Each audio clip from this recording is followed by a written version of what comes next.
And you say that little prayer to yourself every morning. And then you set off on your mission.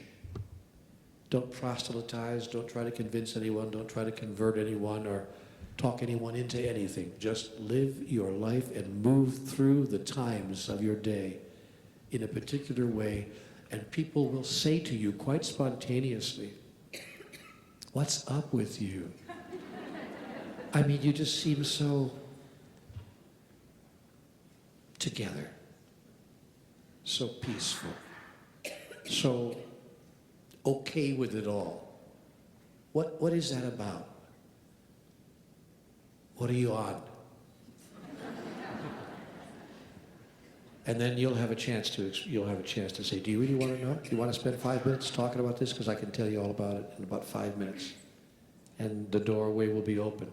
And one person at a time, the wonder and the glory, the joy and the truth of the God who really is will be shared and experienced by everyone whose life you touch. They asked me, I'll get to you, don't go away. They asked me on the Today Show, Matt Lauer had me on there a couple of years ago, and you know how they do when they interview these celebrities and people, they give you like about 3.5 or 4 minutes, and then in the last 30 seconds, they ask you the most important question. So he's got me on the Today, and he says, "Well, Neale, you know, here's a man who says he's talked to God. Whether he has or he hasn't, we don't know, but that's his claim. So Neale, since you've talked to God, we've got about 30 seconds.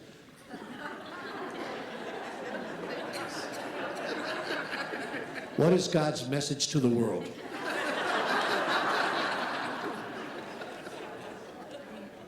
I said, "Could you kind of give it to us in one quick paragraph?"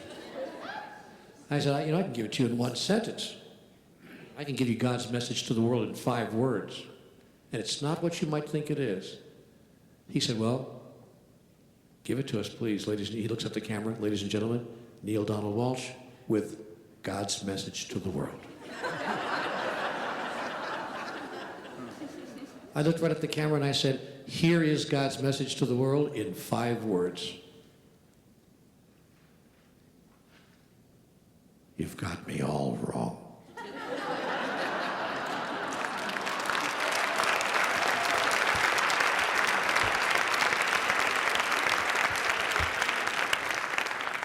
Now, see, that's an incredibly important message, because if we get that we've got God wrong, it immediately throws open to discussion a conversation we haven't had on this planet in a very long time, which is what is right?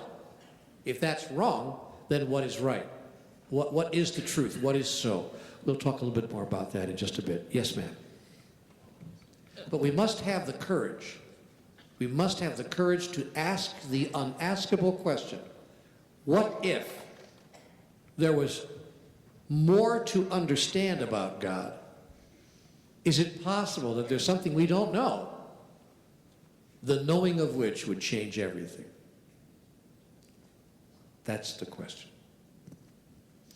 I think my question kind of leads off what you've been talking about. When I read the first Conversations with God book for me, about 7 years ago, I experienced the most lucid connection to God and Spirit that I had ever felt in my life, and it was like I had been waiting for it forever. In the 7 years since, I've tried very hard to maintain that connection, to remember who I am, and yet there are so many times when it is so easy to just get pulled into whatever stuff is going on around us, and I find it easier and easier these days to do that because I make a concerted effort. But what would you say about that, about maintaining that connection, about remembering who we are more frequently? There's a very easy way to do it, in my experience. At least it's easy for me, and I have shared this with audiences all over the world. The fastest way that I know to get back to and maintain and sustain my connection with and my experience of God is to cause another person to do so. That which you wish to experience for yourself, be the cause of in the experience of another. And as you cause another to experience what you would wish to experience, you will experience it yourself for a very simple reason. There's nobody else in the room. What I do for you, I do for me. What I bring to you, I bring to me. What I fail to do for you, I fail to do for me. And what I fail to bring to you, I fail to bring to me. Because there's only one of us in the room. There's nobody else here. And so, whenever I feel disconnected, I find someone else who might feel even more disconnected. And by the way, it'll take me about 30 seconds to do that. I mean, if I'm reading in that place, I'll just walk down the street and someone will show me their disconnection. And if I can then experience myself as a messenger, helping them to reconnect, maybe connect for the first time in a very real way, suddenly I feel connected again. By the way, what do you think I'm doing here? See, I asked the question when I first came out, what am I doing here? And I answered the question for seeking companionship.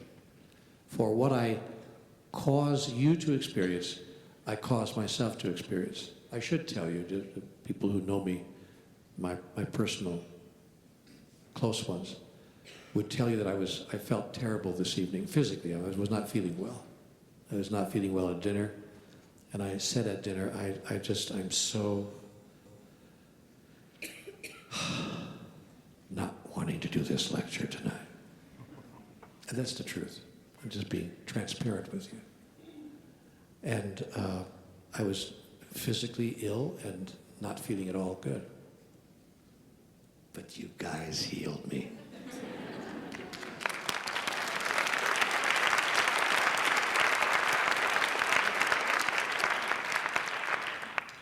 Yes.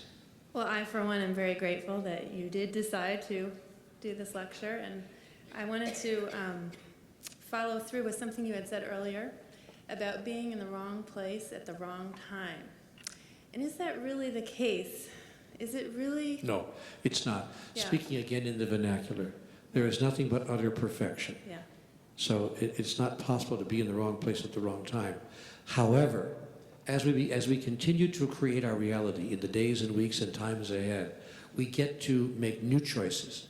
Do we wish to continue to create perfection in that way, or do we wish to refashion our idea of perfection in another way?